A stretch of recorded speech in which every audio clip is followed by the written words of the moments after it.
Slack, la plupart du temps, vous allez échanger des messages, donc des communications relativement courtes et un peu structurées, éventuellement des listes, éventuellement un peu de grade italique, mais c'est tout.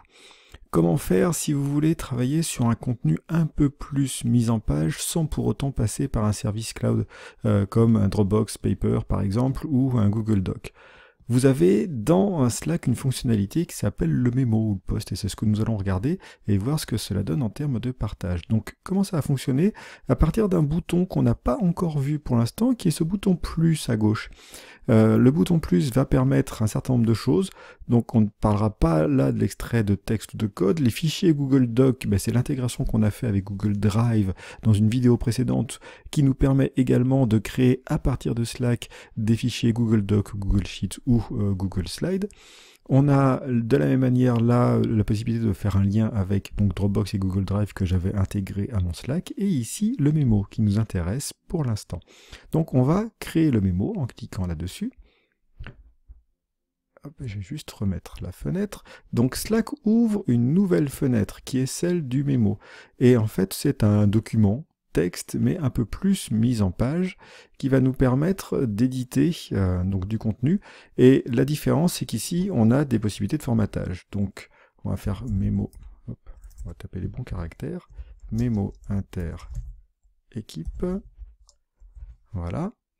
Et ici, on avait donc ce raccourci, vous voyez qu'on est sur du formatage un peu plus poussé que ce qu'on avait sur l'éditeur de texte. C'est cette chose qui peut être intéressante.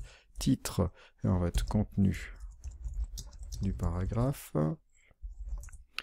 On a cette possibilité de faire des listes.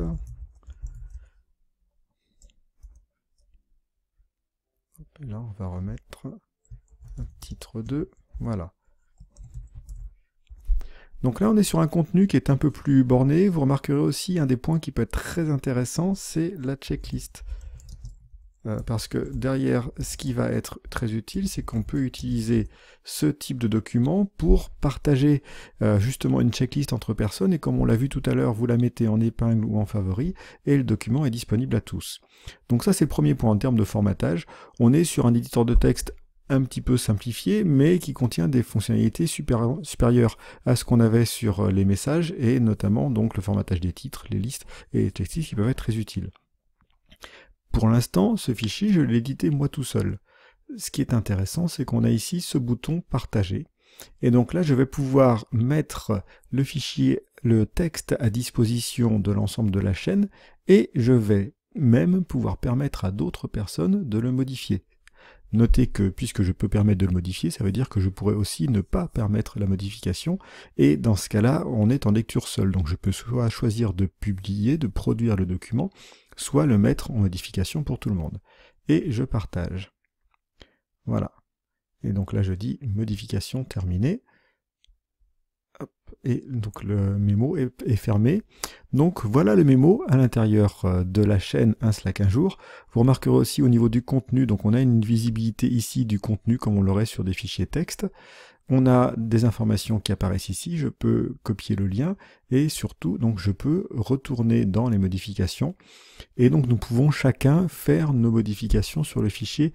Contrairement à un Google Doc, on n'est pas sur une modification d'équipe, c'est-à-dire qu'on ne va pas pouvoir tous le modifier en même temps, bien évidemment, mais on peut au minimum intervenir dessus, partager, faire différentes informations. Donc voilà pour le mémo, ça va être assez utile dès que vous voulez le mettre à disposition. Comme je disais, l'étape suivante, c'est que ce mémo-là, on peut l'épingler, et dans ce cas-là, tout le monde retrouvera un accès rapide au mémo et pourra accéder aux informations. Là, si c'est trop long, je peux le réduire et on n'a plus que les premières lignes.